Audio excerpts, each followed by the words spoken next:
In 2020, a crackpot critical trio was sent into isolation by a killer virus for the safety of those around them. These men promptly went stir-crazy without a means to rant and rave with friends and co-workers. Today, unwanted by the government, they survive as home-working podcasters. If you want to hear about popular culture, if you can't scratch the itch, and you can download a podcast, maybe you can listen to the Critic Guys.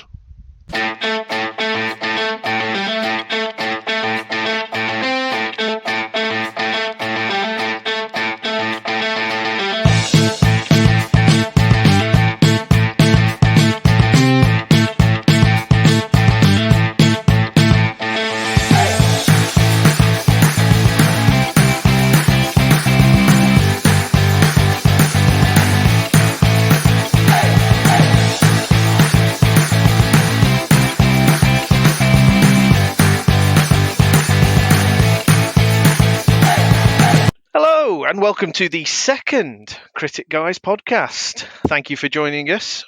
My name's Chris Davis. I'm joined tonight by Laurence Tuck and Mr. Keith Edwards. Gentlemen, are you all right?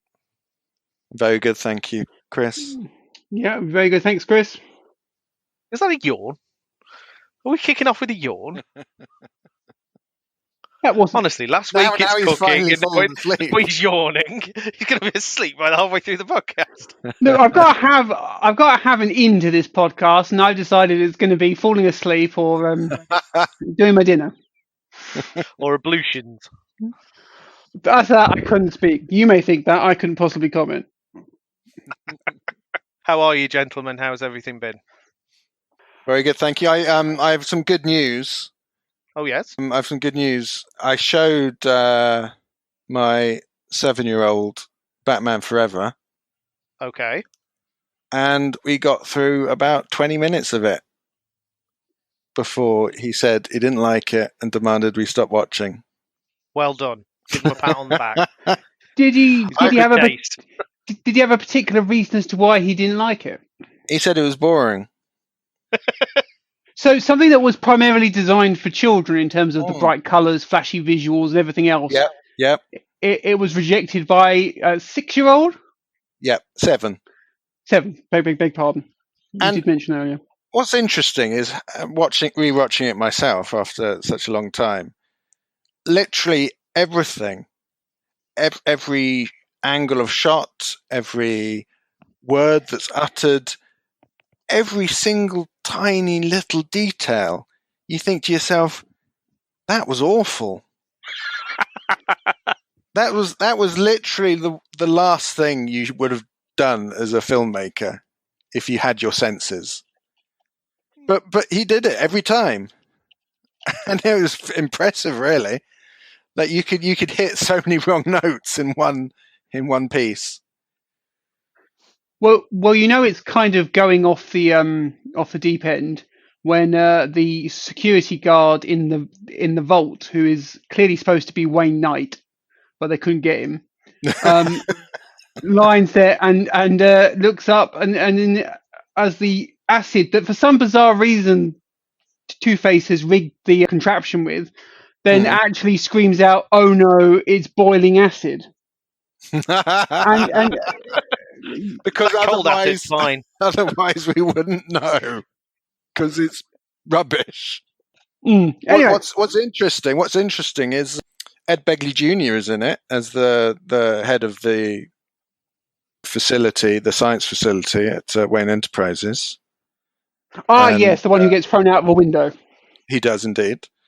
And am I right in saying that he is in The Dark Knight Rises? Is he? So he's gone slightly off in the world. Yeah, he's gone downhill. I'll double check that, and we can edit that out if I'm wrong. I would like to contribute to this conversation, but as I said in the last podcast, I think I've blocked out a lot of what happened in this film. Well, I've got another interesting fact about the cast, and this is just based on the opening 20 minutes that we watched. Jon Favreau appears to have a non-speaking role in it. Does he? Yeah.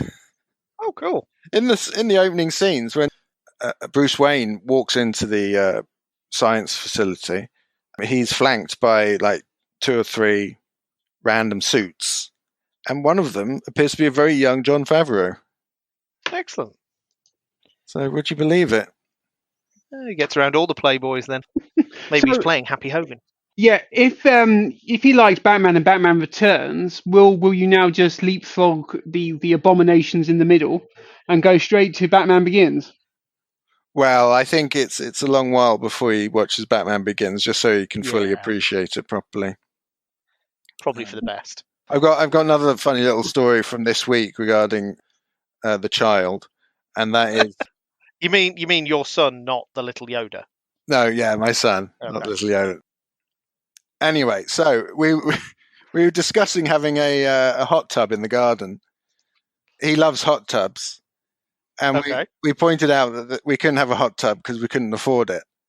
So his immediate suggestion was to burn down the house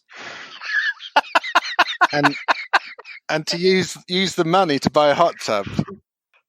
So his first place to go to was massive insurance fraud. Well, I think the first thing he went to was arson of the family home, and then he decided to go for the insurance fraud.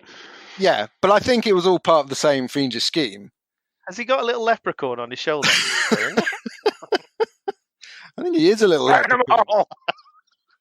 Burn it all, kill them. Yeah, you might want to worry about him. He's coming across without the weight issues. He's coming across like Barry from American Dad. If he's not appropriately medicated, he's an evil genius. Yeah, pretty much. But think about it, you would have a hot tub if that happened. Yeah. You wouldn't have a house, but you could live in the hot tub. Yeah, well, his suggestion was to live in his little wooden house he has in the garden. So he's fine. So he's sorted. The rest of you can go screw yourselves. Yes. Pretty much, yeah. You can stay in the house while it burns. You must be so proud, Laurence. You really. Well, if he loves Batman, maybe he thinks that the only way you can get rich is if you become an orphan and your 2 parents are killed in a horrible tragedy.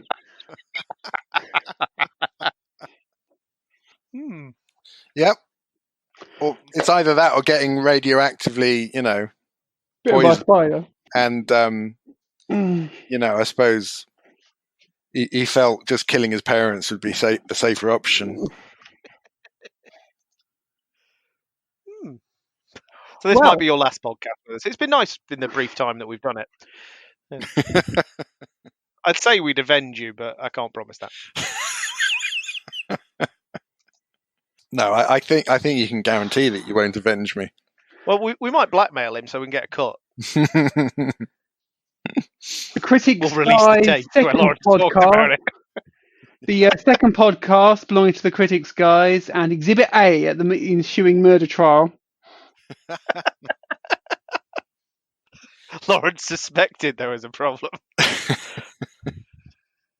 That would be brilliant, wouldn't it? If there was a flawless murder plot. His one downfall that he made a podcast about it the week before. He left it in plain manuscript form. So, guys, well, this has taken a disturbing turn.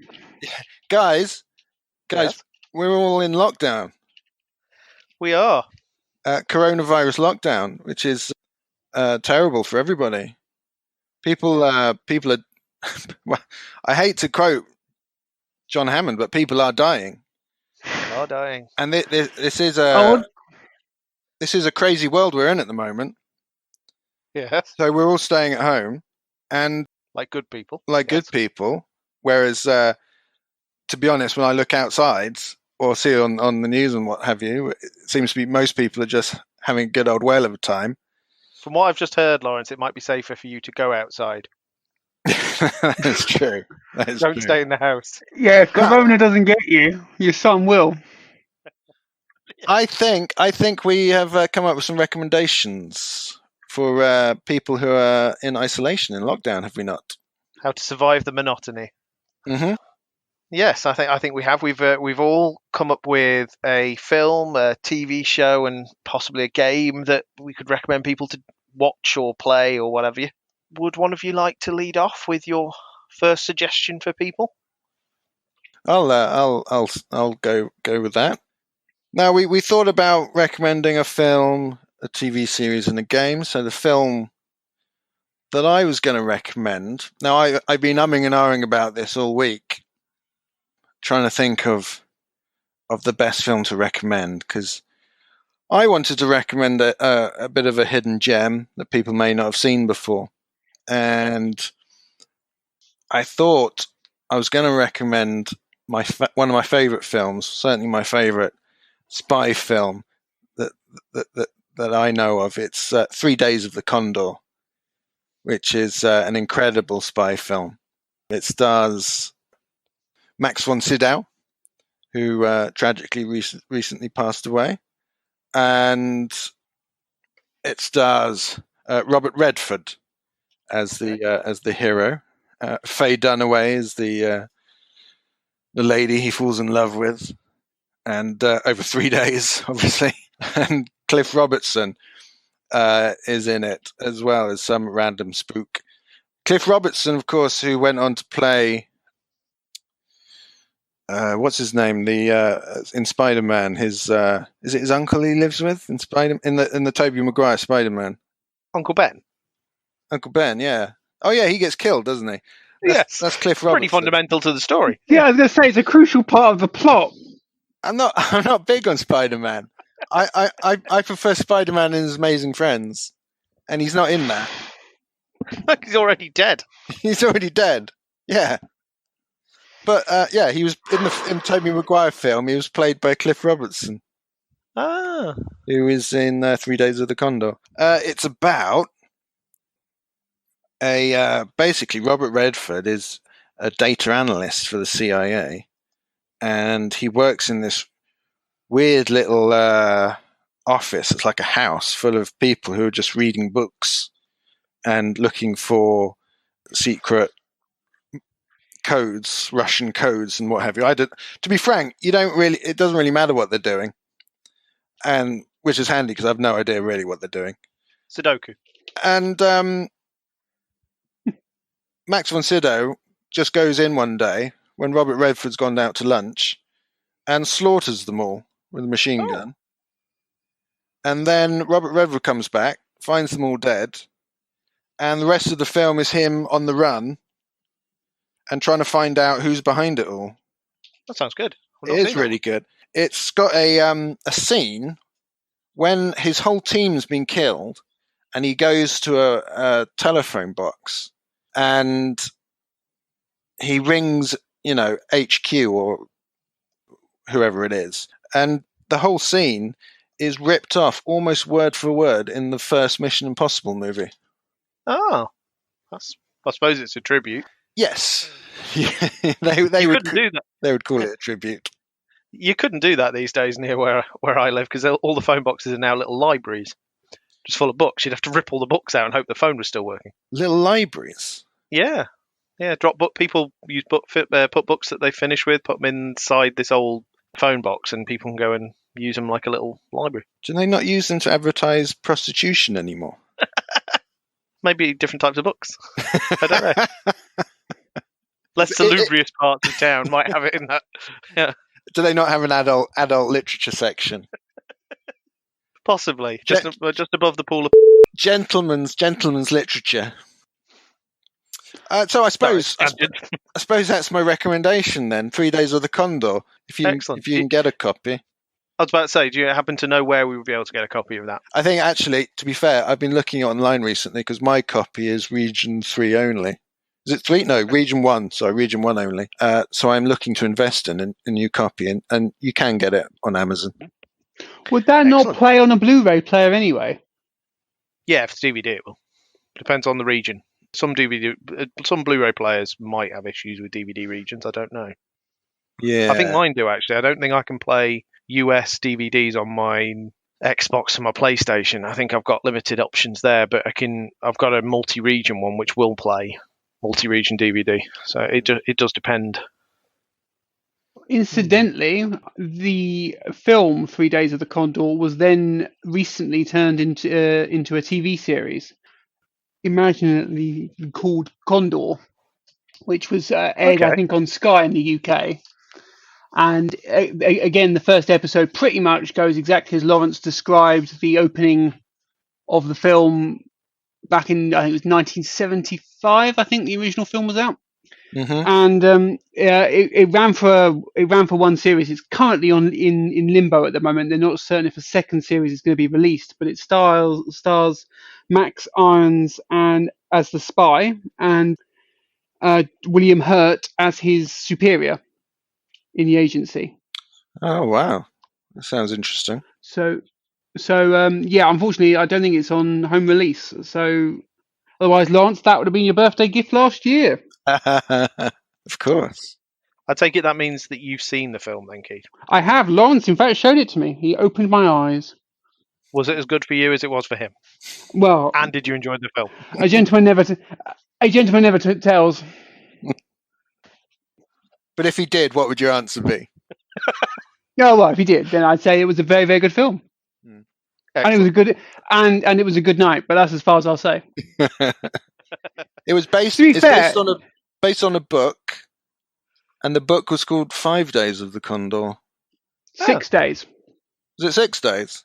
It's 6 Days of the Condor. Basically, Oh, basically every time he gets made from the book, it just basically halves. So from 6 to 3 to just Condor.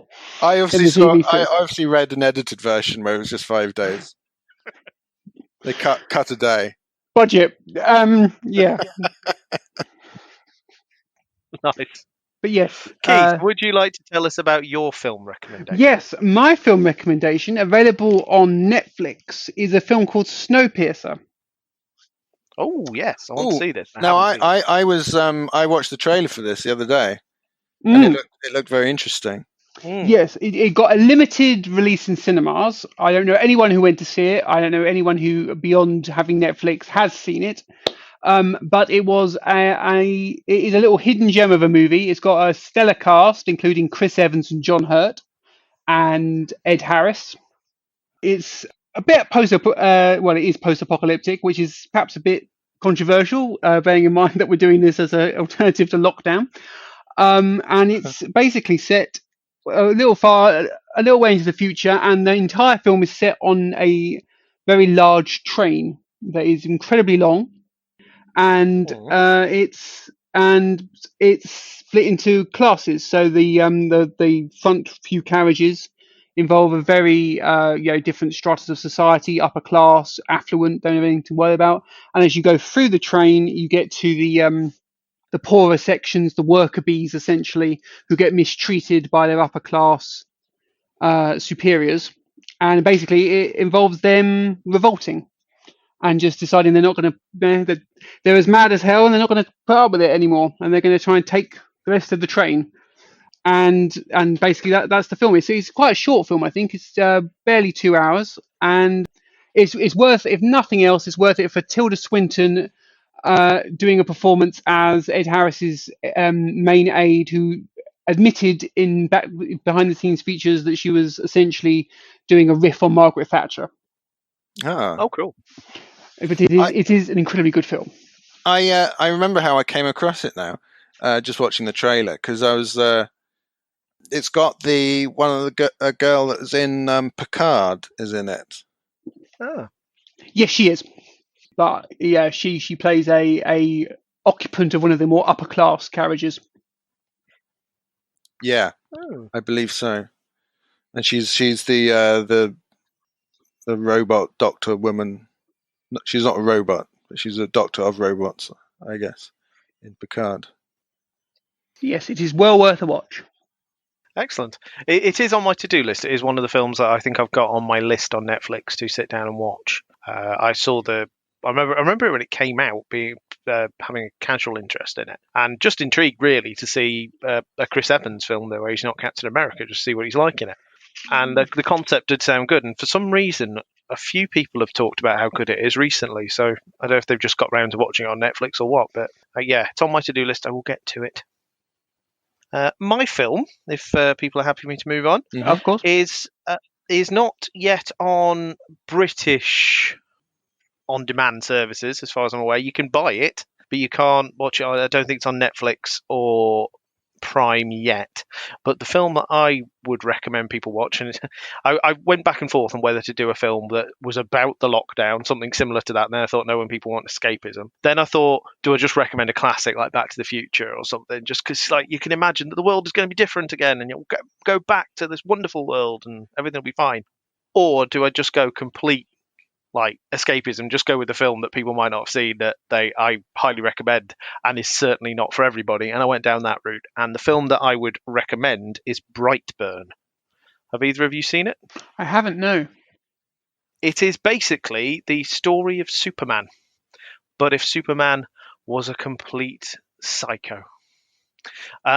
It's brilliant. It's about basically the kid that crashes to Earth and is raised by a family, and he's perfectly normal until he starts to develop powers.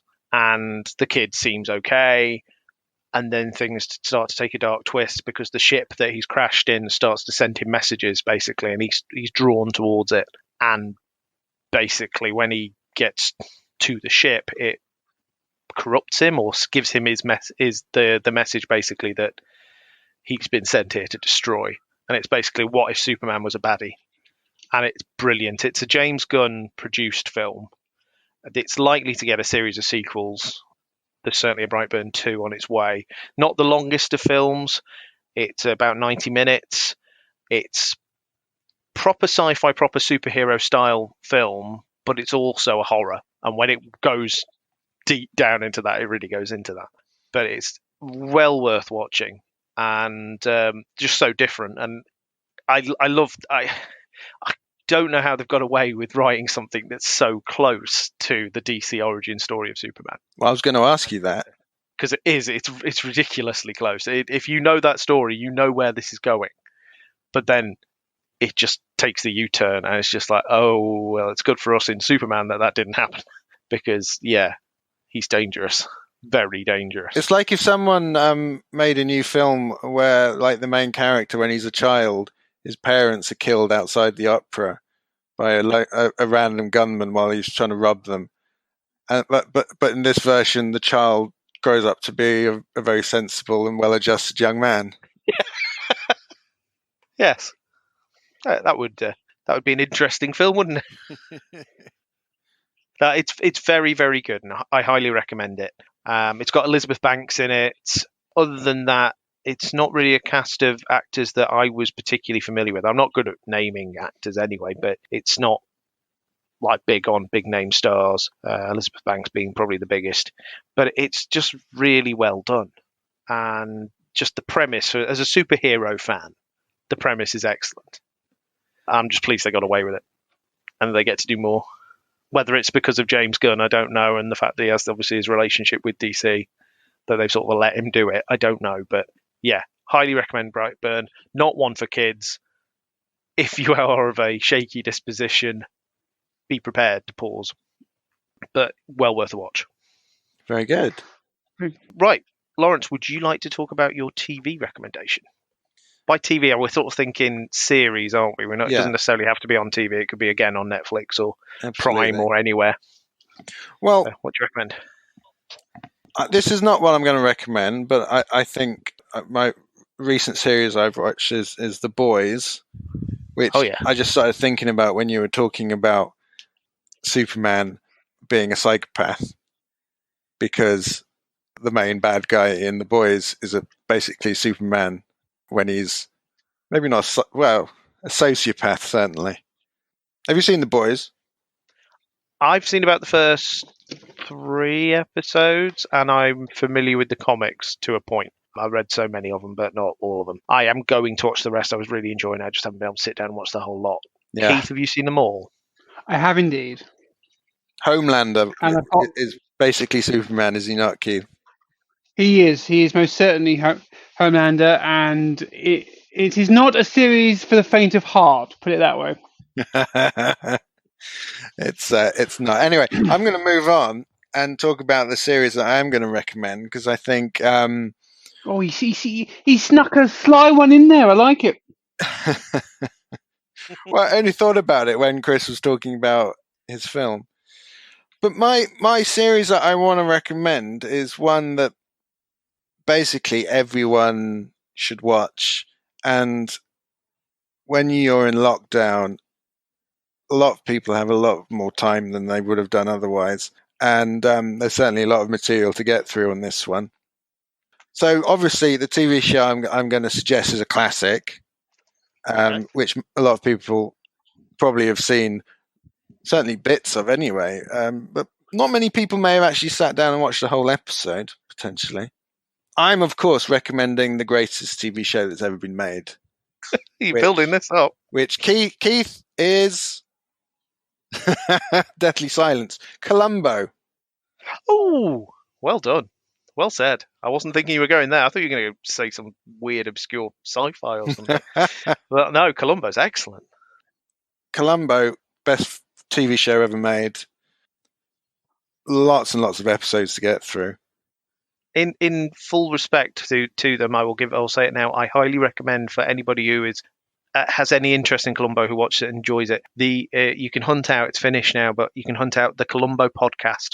I'll give them full credit. I've listened to a whole thing of their show, and it's really, really good, where they go through episode by episode and talk about it. Well, I'm sure it is. I'm sure they'll go through much more detail than I will right now. But for people now, I would say that pretty much everyone on the planet has heard of Columbo, but maybe not so many people would actually appreciate the true art behind it.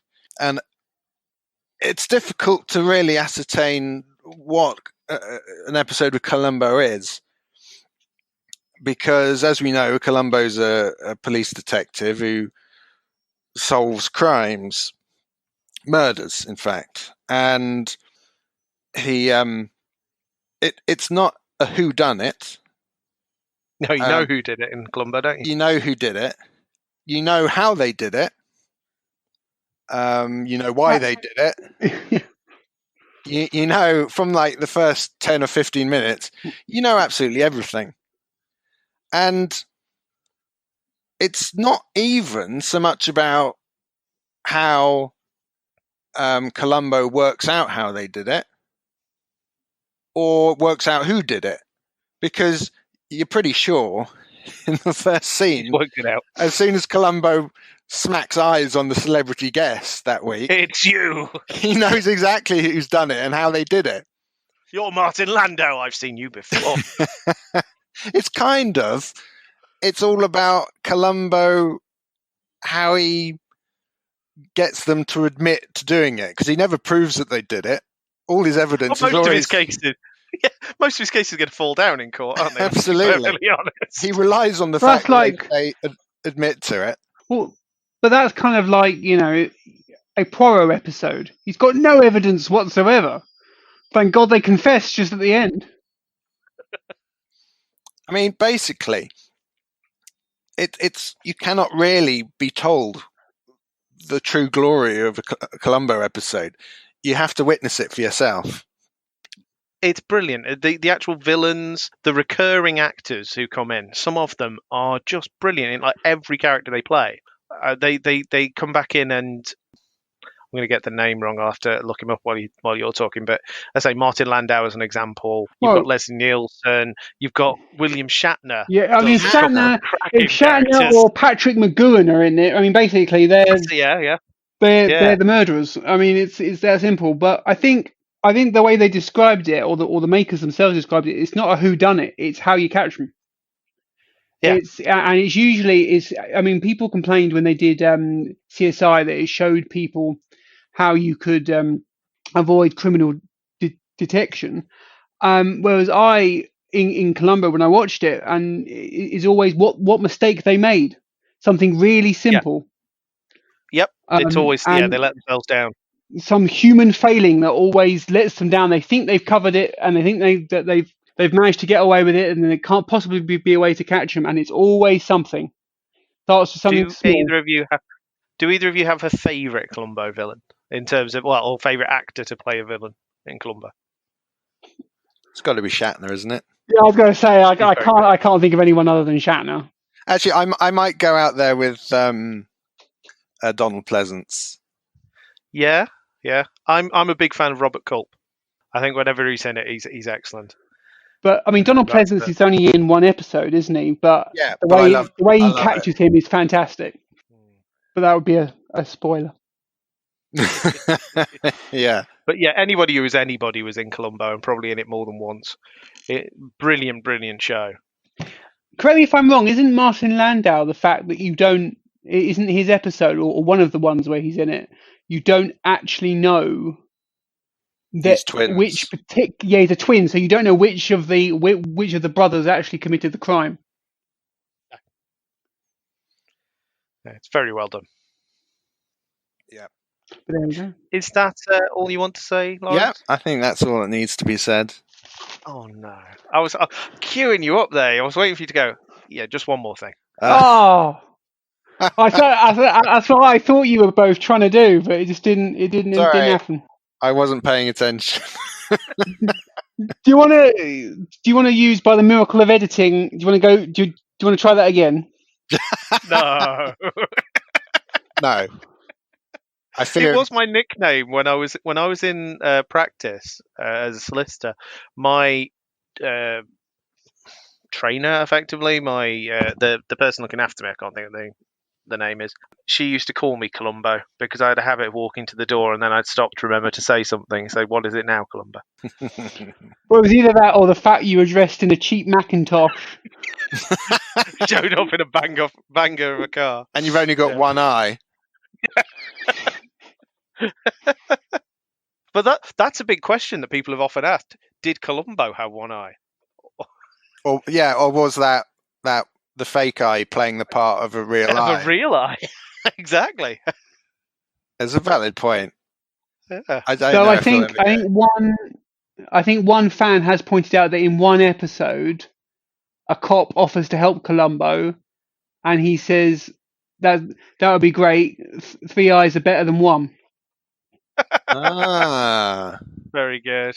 Well, that would be the answer then, wouldn't it?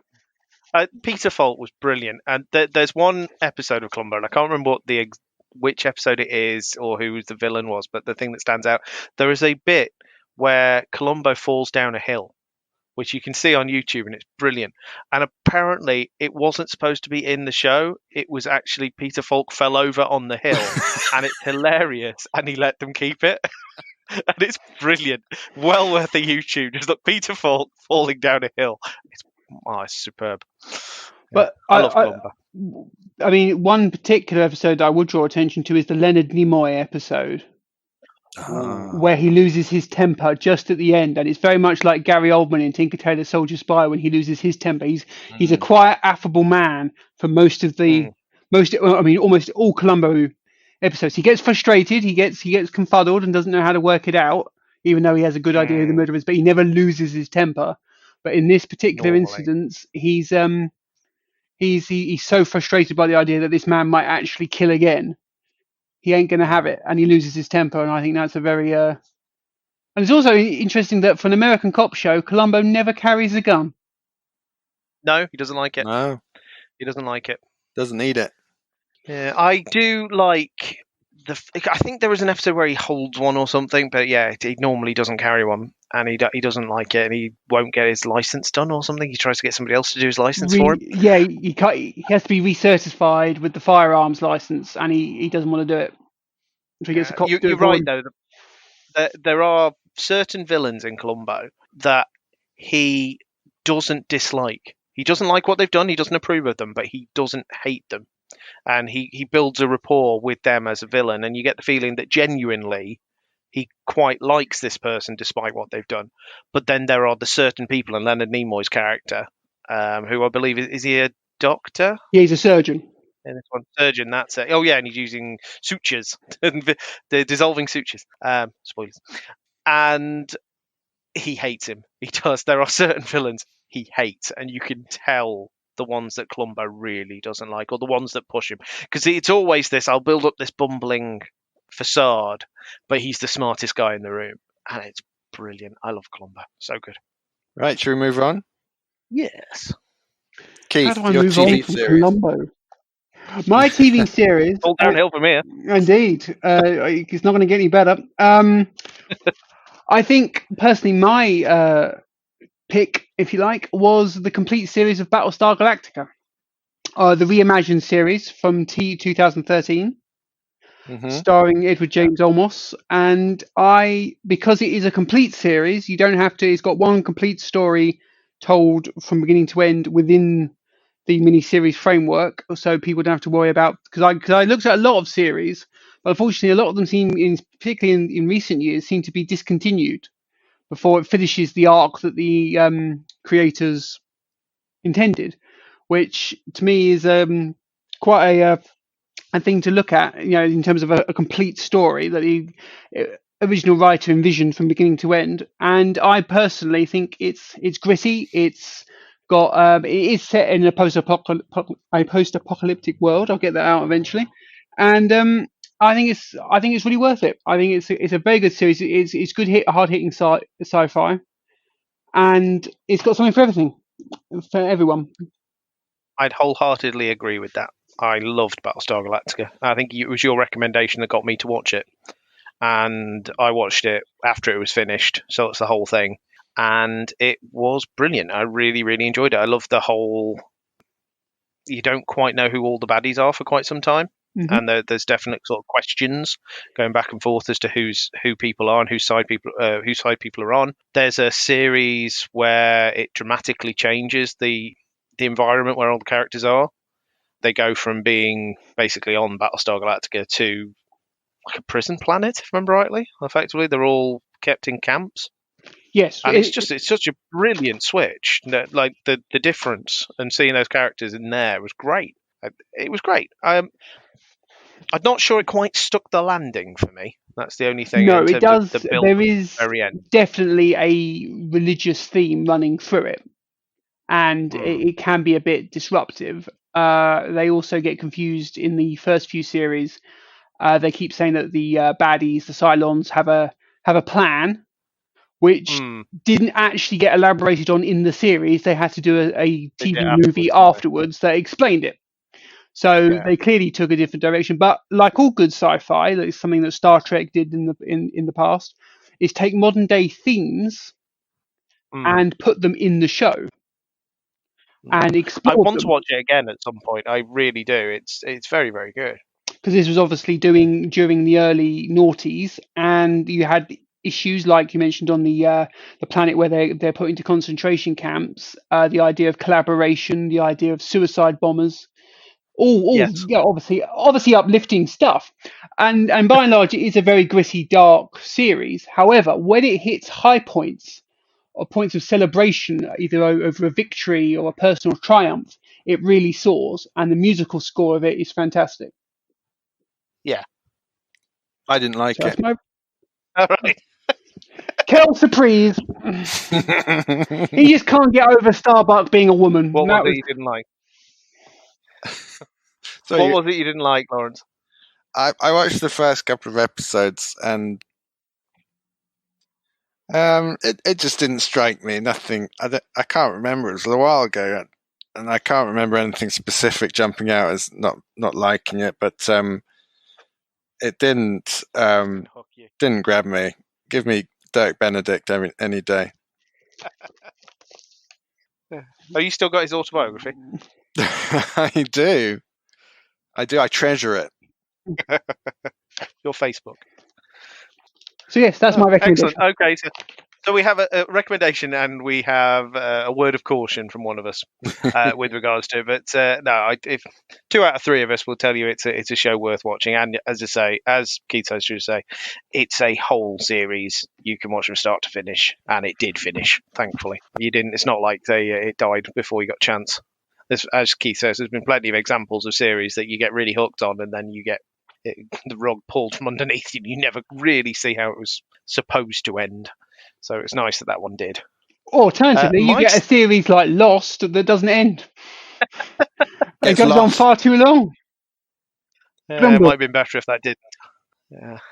I have a very different series to you both, actually, for my recommendation. It's currently this again put us in a bit of a time capsule, but as we're already talking about isolation, currently the most popular show on Netflix, and certainly the one of the most talked about shows. Is it Tiger If King? you haven't, yes. Oh, If you haven't I seen knew he was going to Tiger go King. there. Oh, It's so good, so compelling.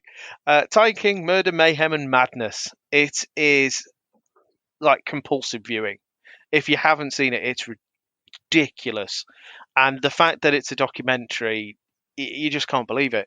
It's all about, if you haven't seen it, if you're one of the people who hasn't, it's about a guy called Joe Exotic who ran a park full of tigers, basically, and the guy is the king of walking stereotypes. Basically, he is gay, he has tigers, he's a country singer, he's gun toting. He ran for president at one point. The guy is just like, it's so compelling. And then in the midst of all of this, he tries to get someone killed. And it's all about his hatred for another park owner, basically, who is a cat rights person called Carol Baskin. And Joe Exotic basically gets besotted with her in terms of he's not in a that he likes a way, he's obsessed with bringing her down because of her threats to bring him down. And it just escalates and escalates, and all the colourful characters that he deals with and he associates with, and the fact that the whole thing was being filmed for various documentaries. Like Louis Theroux was with him at one point, did a weird weekend, and spent time with Joe Exotic. The guy is really interesting, and for all that you know, you end up he's really compelling to watch him, and I would highly recommend it. It's one of those, it was curious because so many people were talking about it. Like, it's usually like the highest trending term on Twitter, for various times, and they say number one on Netflix. So I thought I'll give it a watch, thinking this might not be for me, and I was hooked. And I'm watching it again now with my wife because I know she's going to love it. She's seen a bit of the first episode and was really enjoying it, so we're going to rewatch it. I highly recommend it. Very different, weird, escapist fun. It's just bizarre. You won't believe all the stuff that happens in it. Well, I didn't mean to steal your thunder because No. To be honest, I said that as a joke because I really didn't think you were going to select it. I wouldn't have expected me to like it as much as I did, and I loved it. It was really good. So there you go, and it won't cost you anything to watch it if you've got Netflix. Very good. So they are our TV recommendations. I'm guessing Keith has not seen it by his own God. No, I always feel that at the moment the people who have watched it are kind of like Invasion of the Body Snatchers, where they just seem to just open their mouths and holler at you about how fantastic it is, but the guy, I'm not having it. But it's your recommendation, if I've been Chris. brainwashed, I don't want to go back. if this is wrong, I don't want to be right. No, I respect your recommendation. I think it takes a hard thing to know.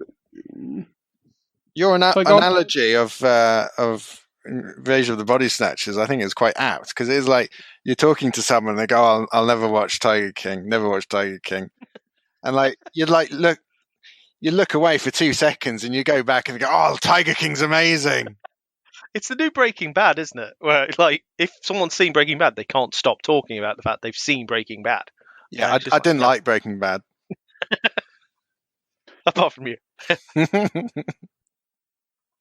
No, I would say if you can get past the prejudice of like being a guy, because I'm the same. If too many people tell me something's great, I will automatically get my back up and go, I'll see. If you give it a watch, I'd be surprised if you weren't at least entertained. I was very pleasantly surprised. He sounds like he's going to end up like Russell Crowe, just screaming at the audience like in Gladiator, going, "Are you not entertained?" Should we move on to our game recommendations? Yes, because I'm intrigued by this because, and I should let our audience know on this one. I'm intrigued on the basis that I don't believe either of you are particularly game players these days. I know Keith used to be, but you seem to have you backed off certainly. And Laurence, I've never known you to really be into games, so I'm intrigued to see what you recommend and Oh well, how you coming from? how little you know.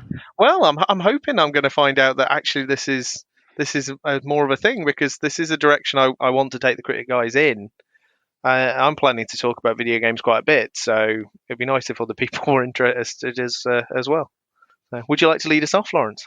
I will. So I was mulling over what to recommend for people in lockdown, and this is not my recommendation because this is too obvious. I was playing this before we started doing the podcast. It's possibly one of the most popular computer games in the country, and I believe when we went into lockdown, the downloading of it surged into hyperspace levels to such a degree that they ended up giving it away free for a week, just as a gesture, because it's just so incredibly popular. And that's Football Manager. Which is, I should have known this. We haven't yet done a podcast where we've revealed sort of things about us, but one of the things about you, Laurence, obviously, is you're a comedian and have done your shows. You've had a show with that in the title, didn't you? Or at least you were going to have a show with that in the title. It was in the title. A whole saga. Yeah. Did you actually get to perform with that in the title? No, sadly. It's yeah, and I should have realised that. Obviously, you referenced it in your art, effectively. Yeah, I did a whole show at Edinburgh about Football Manager, although it wasn't about Football Manager for legal reasons. So it is. Was it Championship Manager? Yeah, it is something that I've been addicted to for many years, since the early to mid 90s, and many people have been. Oh yeah. And it's a game which is hugely addictive. It's well, my 7-year-old looked at me playing it today and said, "Well, that looks boring," and it does. It looks incredibly boring, and it probably is incredibly boring, but it's also highly addictive. Highly addictive. I normally buy it every year, right, when the new one comes out, and I didn't this year because it was becoming unhealthy. But then lockdown came, and I thought I couldn't get through this without Football Manager. So have you got the latest version now then? Is that what you're playing? Yes, I do. Cool. I do. I have played it in the past, but I don't really, and I like football, but I don't really have a mind for it particularly. And when I've played it, I've never done particularly well. So I don't really get all the ins and outs. My tactics aren't brilliant. So I've never really been drawn into it, but I know people who have. And yeah, full respect to Football Manager. It's a very, very deep game, and I can understand why people like it as much as they do. So, yeah. And its longevity's been amazing, really, that people still want to buy new versions of it. Yeah, well, I mean, the amount of work and detail they put into it is phenomenal. Phenomenal? Is incredible. So, do you watch the simulations of the matches? No. And I'm to be honest, I think compared to a lot of people, I'm very much a bit of a tourist when it comes to Football Manager. I play Football Manager Touch, which is the streamlined version of it. Okay. Didn't know that existed. Yeah. There's like a really detailed version. Basically, you have to go down and attend training sessions. Okay. In the detailed version. It's incredible. You actually have to tell each of your players what they're meant to be doing on a daily basis. I'm actually very worried because it's quite such a detailed game, and they reflect what's happening in the world. For example, in this game, in the middle of it, the United Kingdom leaves the European Union. Oh, wow. Okay. And so it changes all your visa applications for your foreign players. So now I'm worried that I'm going to be halfway through a season and suddenly we're going to go into lockdown. You see, the problem with this is that up until this point, I'm not a football person, so I couldn't really contribute. I've never played the game either, so I did nothing. But once you mentioned a bit of bureaucracy, the civil servant in me was all over it. Yeah, I'm worried that You're in. it's going to suddenly. I'm going to sit here for like in the game terms for 3 months, just clicking through. Yeah, still no games, still no games, still no games, still no games, still no games, and I will still no games, still no games. I'll sit here for 3 months clicking through no games, still in lockdown, still in lockdown. But that's what the game does to you. In the past I've resigned. And I've just clicked through just to try and get a new job. And I've just clicked through the game without playing it. And you realise I've just gone through like 3 seasons without playing anything. I was a bit worried for a second there. You were going to say, I've resigned from real jobs because I wanted to play Football Manager. No, I haven't gone that far. No, I've heard people tell wonderful stories about teams they've taken to the Champions League, and you just think, in reality, that's never going to happen. But well done for you for building that team up and getting through it. It's very good, very very addictive in that sense. I can understand why people get hooked. Now, I did say at the beginning that this isn't actually my recommendation. Oh right, okay. What you are addicted to is going to be massive. So. I mean, I guess it probably is, but if you want to play it, you're already playing it. It's not really for me to recommend. Okay. My recommendation is to go back to the old school because I play it every night now before I go to bed. It's part of my bed routine. Is a quick. Your lucky wife. Quick bash of Tetris. Please tell me you're playing on an old style Game Boy. No, I'm on the old. The old DS. Tetris is a bona fide classic, and it still plays well. Absolutely. And the latest versions are still great. It's still addictive. The music's always been great. Yeah, I can understand it. I haven't played it much recently, but I can understand why you would. Whoever came up with it is an absolute genius. Yes, and unfortunately didn't get the rewards he should have done for it. Yeah. But I'm very much of the old school when it comes to gaming. As we said, we don't know much about my gaming, so I'll mention it now. I own a retro Mega Drive and a retro SNES. Excellent. Along with my little DS, and that is my gaming of choice. So I love Mario, I love Sonic. Anything old school, I'm all over it. You see, it's acceptable for us now as adults to like Mario and Sonic and admit that in public. As kids, you would like, no, you have to be on one side or the other. You are a Sega kid or a Nintendo kid. Which side are you going to be on? Yeah, absolutely. I kind of flicked from one to the other when I was a kid. Obviously, never at the same time. Good grief, no.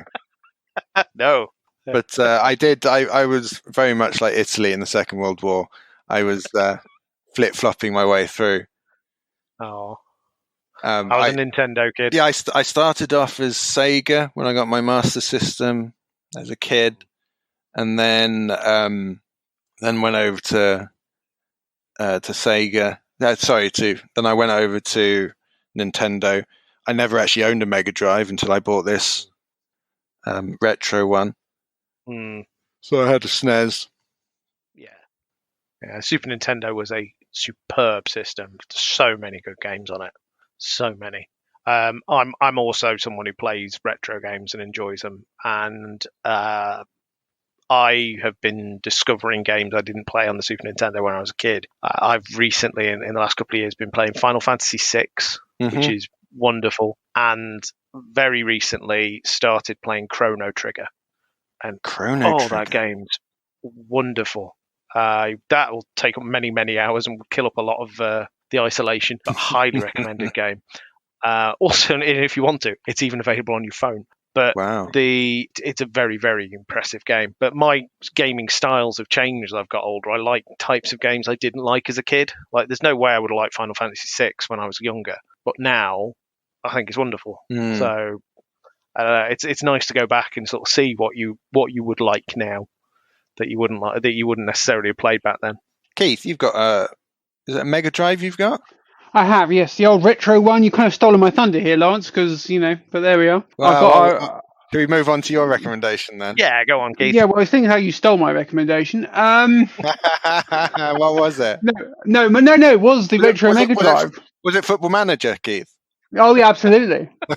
No, I actually I found online the on my PC. I found the Steam engine that not a train, which is for computer games, old computer games you can buy and download. So you don't need to deliver. You don't need to. I've got that because that's what you get Football Manager through. Well, I'm glad everything ties back to Football Manager. But yes, and so games on there, for example, the Command and Conquer franchise, which I know they're redoing. That you've got Duke Nukem as a shoot 'em up, all kind of old games. And if that should fail you, if online gaming doesn't work for you, there's always the potential going really old school and going back to board games. For which, given the current situation, I recommend Pandemic to everyone. Mm-hmm. Good hear. I know it's not controversial because the whole idea is you're trying to cure the world of disease, and therefore everyone, if you win, everyone lives. But B, you all play as a group. Therefore, if one wins, everyone wins. Therefore, you're not going to be or have fights or animosity in the house like you would if you played Monopoly, which everyone knows is the killer of friendships. So that's me. We played Pandemic at your place, and it seemed like a great game. It's just the problem we had was that you were very much at a more advanced stage of knowing how to play it. Yes, I should be clear. My caveat for that would be if you're going to play like a group of 4 or 5 of you, flatmates, whatever, that you should all start it together. Therefore, no one knows what they're doing or how. Oh God, if they do that, then the whole thing's going to go up and you're going to lose the game. And you can see that, but you can't tell someone that because they won't know what the hell you're talking about. Which is completely understandable. So you should all start as novices or have played with people who've already played before. Because what it turned into was just you were basically telling me what I needed to do. Yes, which Laurence, if you did in every walk of your life, would have been far better for you. But bizarrely, you resist. I know generally you are my life coach, Keith, and I do obey your every command. when it came to that's not wise. Playing this game, it did. Show that you do need to be at the same level when you're playing it. Absolutely, completely agree. It's not one I've played. I've not played Pandemic. It sounds interesting. I sort of mean to get into those sort of games at some point, really, but I've never played it. Are we okay for me to move on to my game? Yeah, absolutely. Okay, my game, we're talking actually, I will do, this isn't the game I'm recommending, but in terms of what Laurence was saying about addictive games that people are playing a lot of, our house has been taken over and my wife has resumed her addiction to Animal Crossing. We bought it just as the isolation came in when it came out, and my wife used to play it on the DS and she stopped because it was becoming like an addiction where it's like, I've got to check in every day, I've got to do this. She hasn't played any later ones. Emma's resumed and has brought back an Animal Crossing addiction. She's now playing the latest version on the Switch, mostly because my daughter can play it with us. I've jumped in and played a little bit, and but it's mostly Em now. She's where she can is jumping on and playing it. She's yet to resort to playing it in the handheld form while we watch something else on TV, but I think it's a matter of time. And she's already saying, this is worrying me. I just want to play it all the time. But it's very, very good. Tom Nook, who gets all your money, is a slave driver, but otherwise it's very good.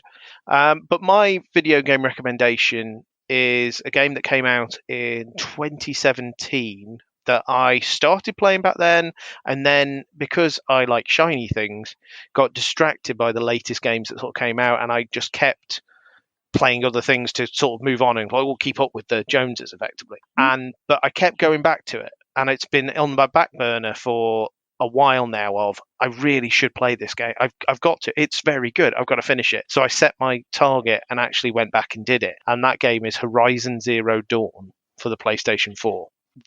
What a game. It is phenomenal. It plays wonderfully. Basically, if you aren't aware of the game, you play a character called Aloy, and it's I don't want to spoil too much about how the story is, but it's clearly set in a post-apocalyptic world.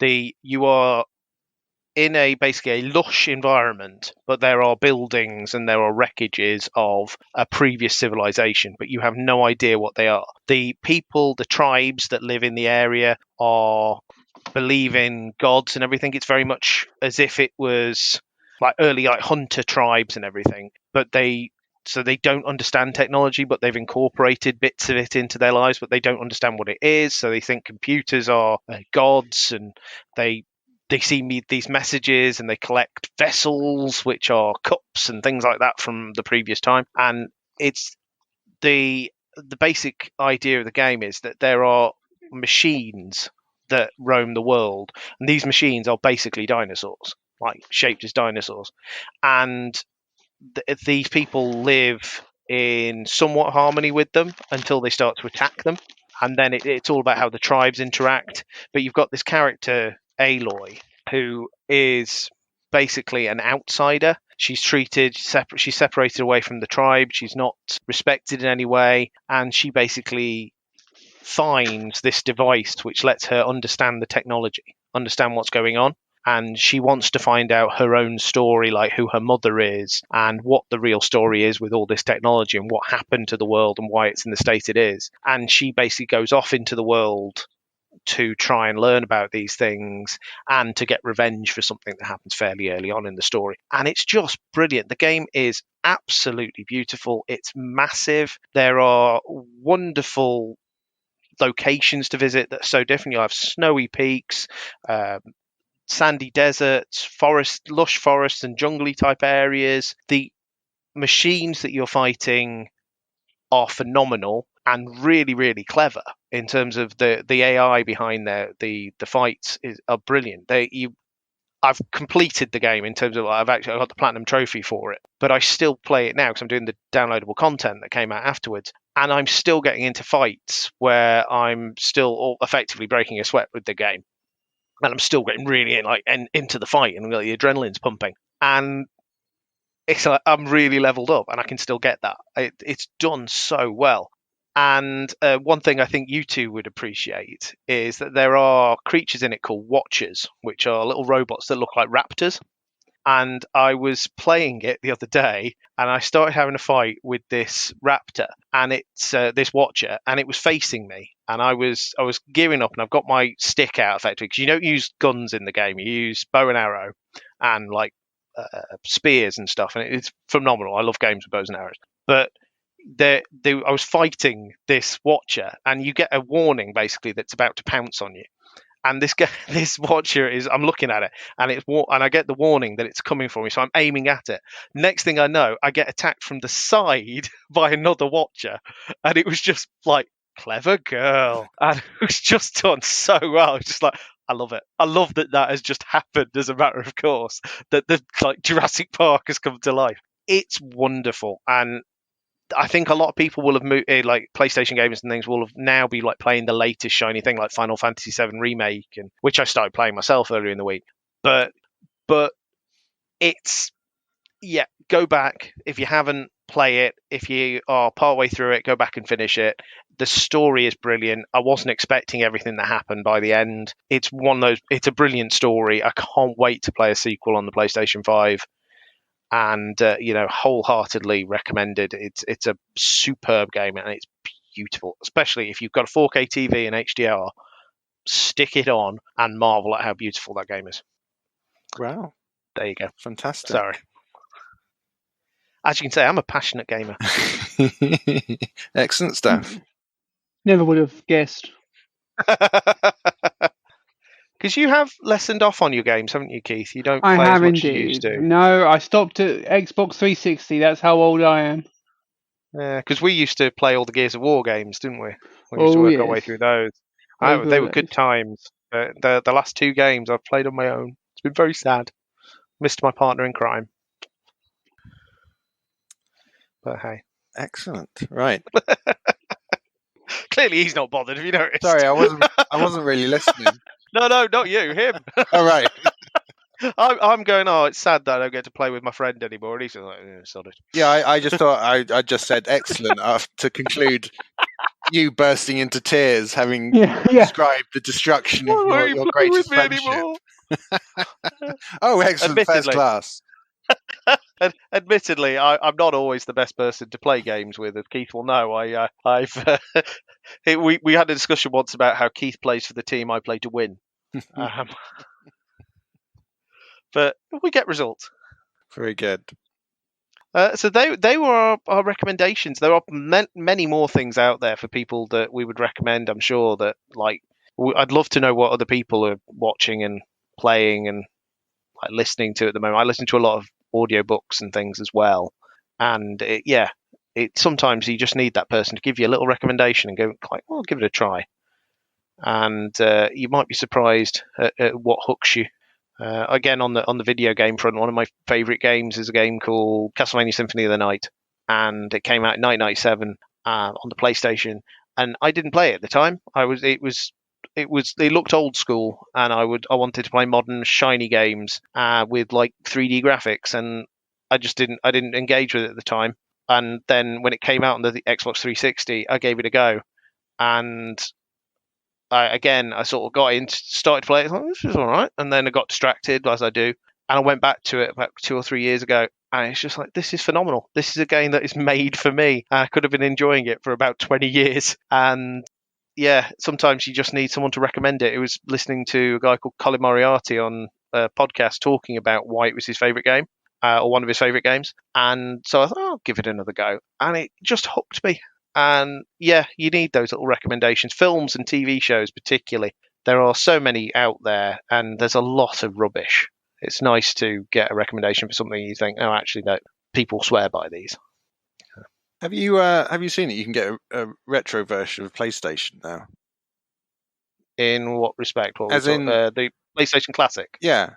So you got retro versions of the SNES and the Mega Drive. Now you can get retro. When did PlayStations become retro? They're really old now, mate. I hate to say it, but we're getting old. How old am I? That's the question. We're about to get the PlayStation 5. So, yeah, PlayStation, I think PlayStation 1, is quite old now. The problem with the PlayStation Classic for me is the games that included, there were plenty more that you could have picked. And then that would have probably been better in terms of classics. But the controls, they only gave you the digital version. There's no analog stick version of the controller like there was later in the day. So some of the games don't play as well as they used to. So it's a shame, but you can buy it fairly cheaply, and you'll certainly have a good time with it, and there are some good games on there. But no, if you're going to make a choice of either, I'm going to get the Super Nintendo Classic. That was brilliant. I thought I could hear a microwave in the background there. I was thinking, wasn't me. You knew where we were going there, Keith.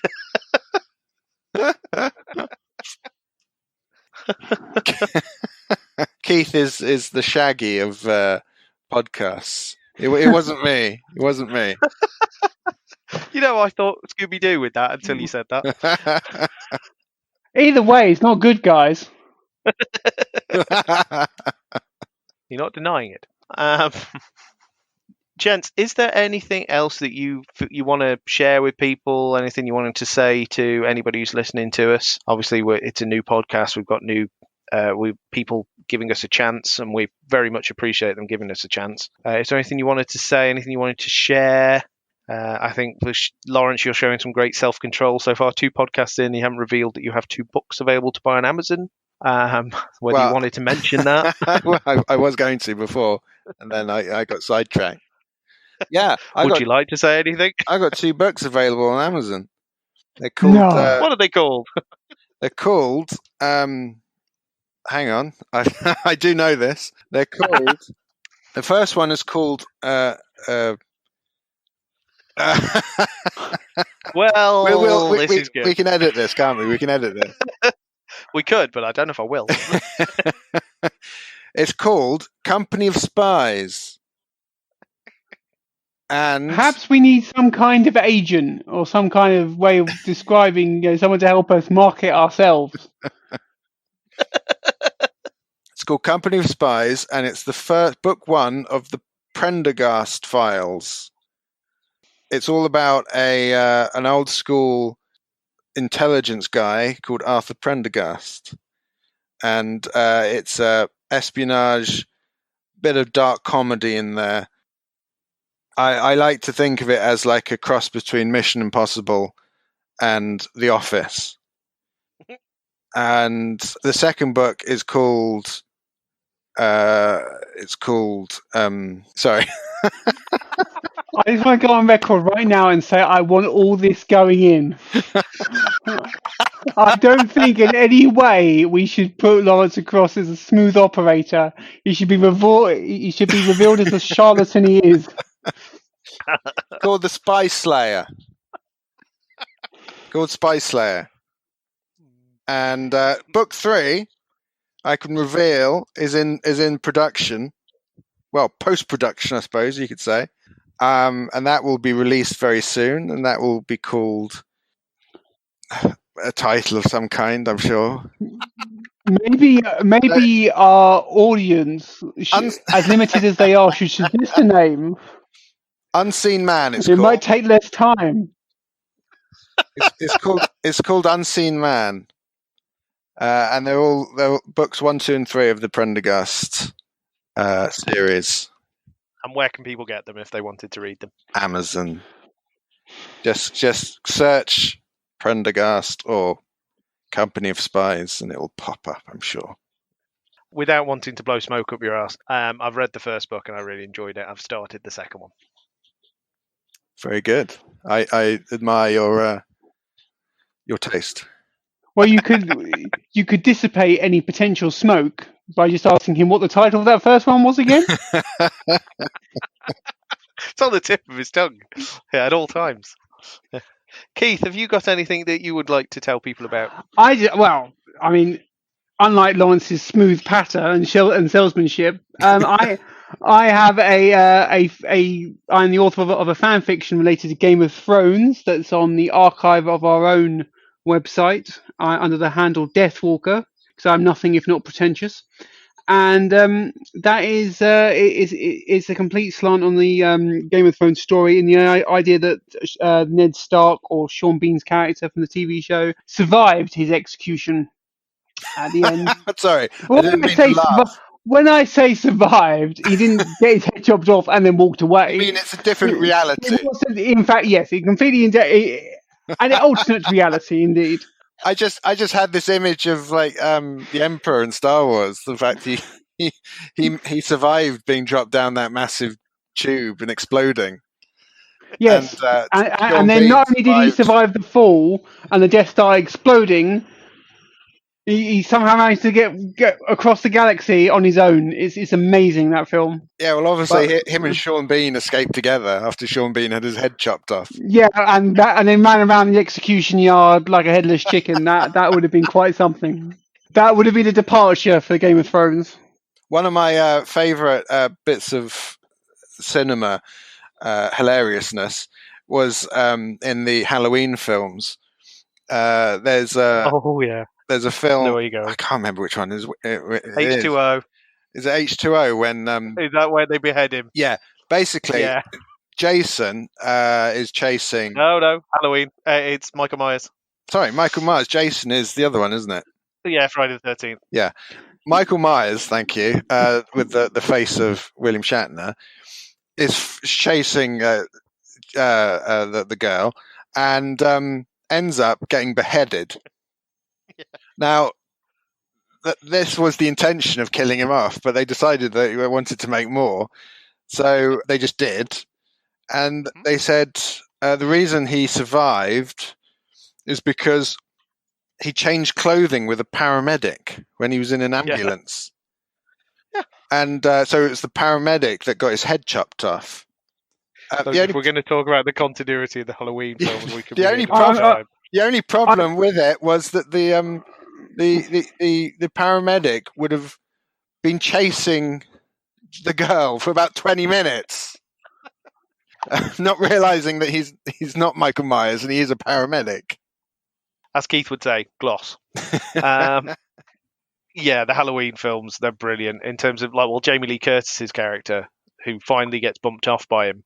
But it's okay because they're just going to retcon and go back to as if it's like Halloween 3 with the recent ones. So it's okay. She can be alive again in those. It's fine.